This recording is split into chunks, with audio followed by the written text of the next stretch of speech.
Mr. Men in Scotland. Roger Hargreaves.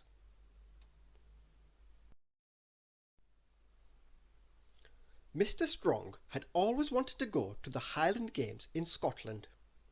He was going to compete in the caber tossing event, a sport that was ideally suited to Mr. Strong, as it was all about strength. Tossing a tree kind of strength. He invited his friends to come too. They left a few days before the competition and planned to see the sights along the way. Mr. Strong had trouble packing his caber.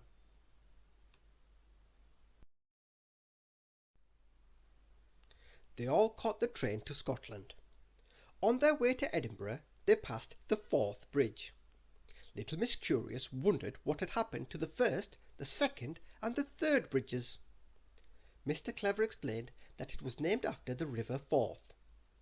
Little Miss Curious thought for a moment.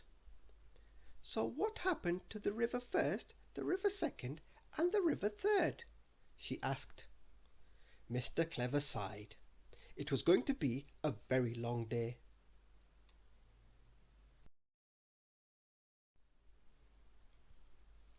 The next morning, Mr. Uppity went to wake Mr. Lazy. "Get up," he yelled.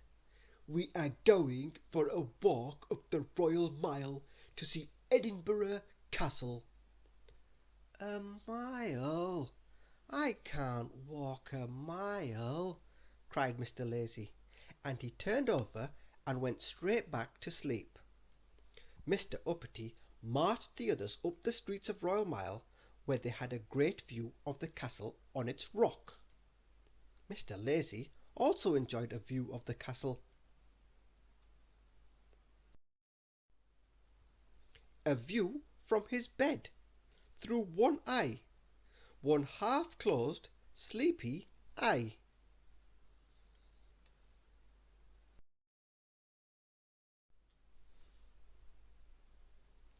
In the afternoon, Little Miss Splendid wanted to visit a woolen mill to find a sightseeing outfit.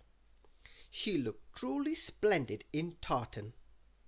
Mr. Rush wasn't really the right shape for a kilt, and Mr. Silly got in a tangle with his, a tartan tangle. The next day they drove to Glasgow to visit the Kelvin Art Gallery and Museum. They saw so many things. There was an elephant and an Egyptian mummy, and paintings and sculptures and dinosaur skeletons and suits of armour, and there was even an aeroplane hanging from the ceiling.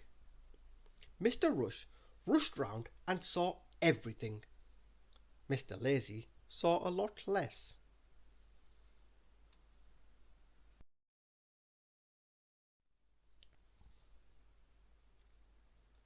After exploring the gallery, Little Miss Greedy wanted to visit the cafe. "You should try the haggis," suggested Mr. Clever. "What's a haggis?" asked Little Miss Greedy. "It's a Scottish cow," said Mr. Nonsense. "No, no, no," cried Mr. Clever. "It's a food, like a giant sausage." "A giant sausage?" said Mr. Nonsense. "Don't be ridiculous."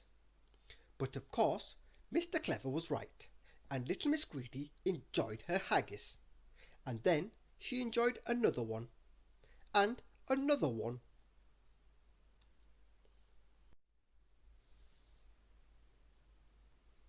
It was time to head to the games. On the way, Little Miss Curious spotted a Highland cow. "Now that's a haggis," announced Mr. Nonsense, which was of course nonsense. "It looks like a mini woolly mammoth," laughed Little Miss Sunshine. "It's as shaggy as Mr. Clumsy, but not as clumsy." "Ow!" cried Mr. Clumsy, who had sat on a thistle.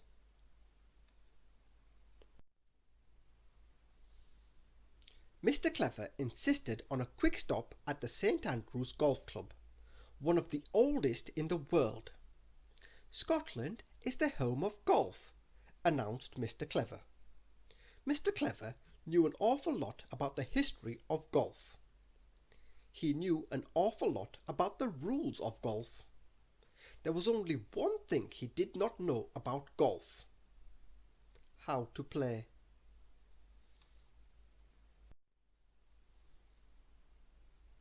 There was one last place to visit before the games, a very long lake called Loch Ness.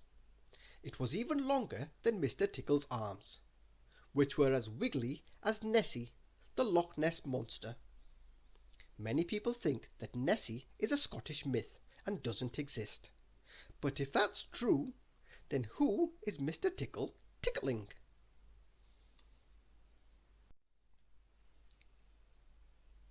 The next day they arrived at the Highland Games.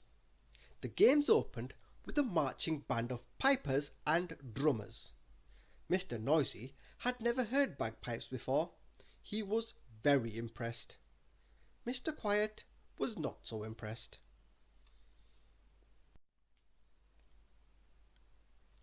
There were all sorts of games to watch, and all sorts of games to join in.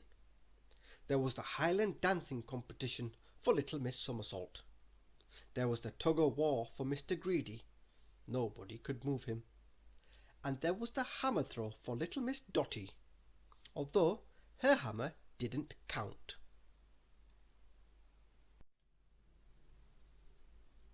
And then it was the caber tossing event. Mr. Strong's moment had arrived. Mr. Strong took a long run up, and then, with all his might, he launched the caber into the air. It rose into the sky, tumbling end over end, and landed far down the field.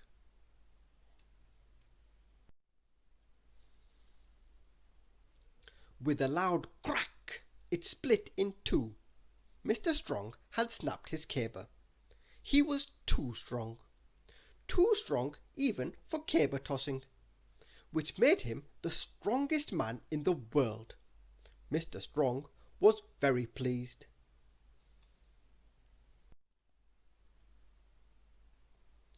And then it was time to go home. As the train pulled out of the station, there was a terrible noise from the back of the carriage. "Oh, help!" cried Mr. Jelly in terror.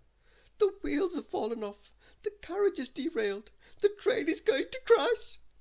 But it was none of these things. It was Mr. Noisy. He had bought a souvenir.